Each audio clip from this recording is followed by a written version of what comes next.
Hello friends, আসসালামু আলাইকুম। কেমন আছেন সবাই? আশা করি সবাই অনেক ভালো আছেন। বন্ধুরা, আজকে আমি দেখাবো অ্যাডোব ফটোশপ সফটওয়্যার ইউজ করে অ্যাবস্ট্রাক্ট ব্যাকগ্রাউন্ড কীভাবে ক্রিয়েট করবেন সে বিষয়ে। কম্পিউটার স্ক্রিনে যে ব্যাকগ্রাউন্ডটি দেখতে পাচ্ছেন, এই ব্যাকগ্রাউন্ডটি এখন আমি ক্রিয়েট করে দেখাবো।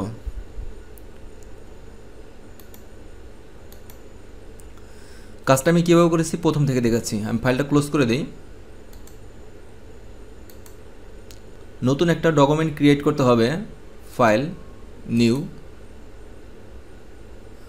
বন্ধুরা, আপনারা 1920x1080 পিক্সেলের ওয়েব লার্জ এই ডকুমেন্টটা সিলেক্ট করবেন, তারপর ক্রিয়েট। আমি টুলবারে আসলাম, টুলবারে এসে গ্রেডিয়েন্ট টুলে ক্লিক করলাম। তারপর এই গ্রেডিয়েন্ট বারে আমি ক্লিক করি। বন্ধুরা, এখানে অনেক গ্রেডিয়েন্ট শেপ আছে, দেখতে পাচ্ছেন। আমি দেখাচ্ছি একটা একটা করে। আপনাদের যেটা পছন্দ সেটা নিয়েই কাজ করতে পারবেন। আমি ব্লু টাইপের ভিতরে ঢুকি। আমি এখান থেকে এই শেপটা সিলেক্ট করলাম। আপনারা চাইলে কাস্টমাইজেশন করতে পারেন। এই কালার শপে ডবল ক্লিক করবেন, তারপর আপনাদের পছন্দ মতো আপনারা যে কোনো কালার দিতে পারেন, যে কোনো কালার। আমি এই কালারটা রাখবো, তার জন্য চেঞ্জ করলাম না। আপনারা চাইলে এভাবে লাইট ডিপ করে দিতে পারেন। তারপর এখান থেকে আপনারা কালার চেঞ্জ করে দিতে পারেন, যে কোনো কালার আপনাদের পছন্দ মতো যে কোনো কালার নিতে পারেন। আমি ক্যান্সেল করলাম। আমি এটাই রাখবো, তার জন্য ওকে প্রেস করলাম। তারপর বন্ধুরা, মাউস ড্র্যাগ করে আমি শেপটা ক্রিয়েট করি। তারপর আমি লেয়ার প্যানেলটা একটু উপরে নিয়ে আসি, একটু বড় করে নেই।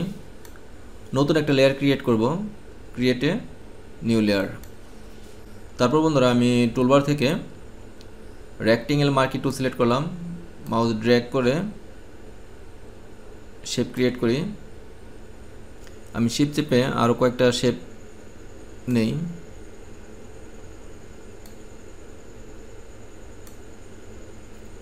আরেকটা শেপ নেই।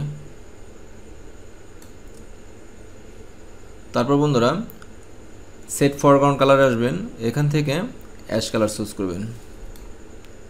ওকে। Alt back space. সিলেক্ট অবস্থায় আছে, সিলেক্ট, ডিসিলেক্ট। তারপর কন্ট্রোল টি দিয়ে আমি এই শেপগুলো সিলেক্ট করলাম। মাউস রাইট ক্লিক করে র্যাপ। তারপর আপনারা এভাবে একটু অ্যাঙ্গেল করে দিতে পারবেন। আপনাদের যে অ্যাঙ্গেল প্রয়োজন সেই অ্যাঙ্গেলই করতে পারবেন। আমি একটু উপরে দিকে তুলে দিই,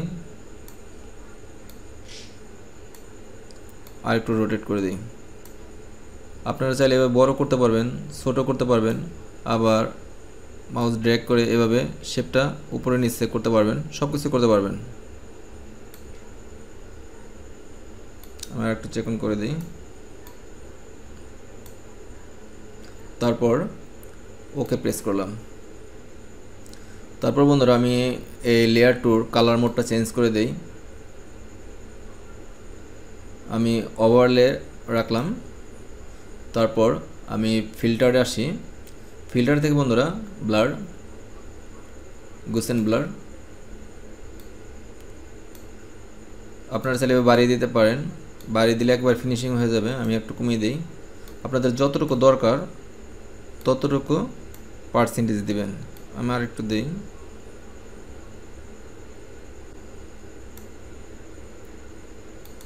বিফোর, আফটার। ওকে। তারপর বন্ধুরা, লেয়ার 1 সিলেক্ট করলাম।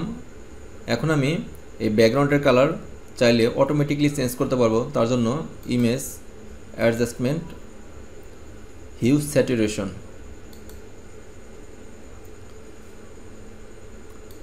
হিউটা বাড়িয়ে কমিয়ে আপনারা ব্যাকগ্রাউন্ডের কালার চেঞ্জ করে দিতে পারবেন, যে কোনো কালার করতে পারেন। একটু ডান পাশে আসি। তারপর আপনারা চাইলে লাইট ডিপ করে দিতে পারেন, লাইট করতে পারেন, ডিপ করতে পারবেন, সব কিছু করতে পারবেন। Before, after. ওকে প্রেস করলাম। তারপর বন্ধুরা, আপনারা যদি চান যে দুটি লেয়ার, লেয়ার 1 এবং লেয়ার 2 এক করে দিতে, সেটাও করতে পারবেন। শিফট চেপে দুটি লেয়ার সিলেক্ট করবেন, তারপর এখানে ক্লিক করবেন। এখান থেকে ফ্ল্যাটন ইমেজ। দেখতে পাচ্ছেন বন্ধুরা ব্যাকগ্রাউন্ড হয়ে গেছে। তারপর এই ফাইলটা আপনারা সেভ দিবেন, ফাইল সেভ এস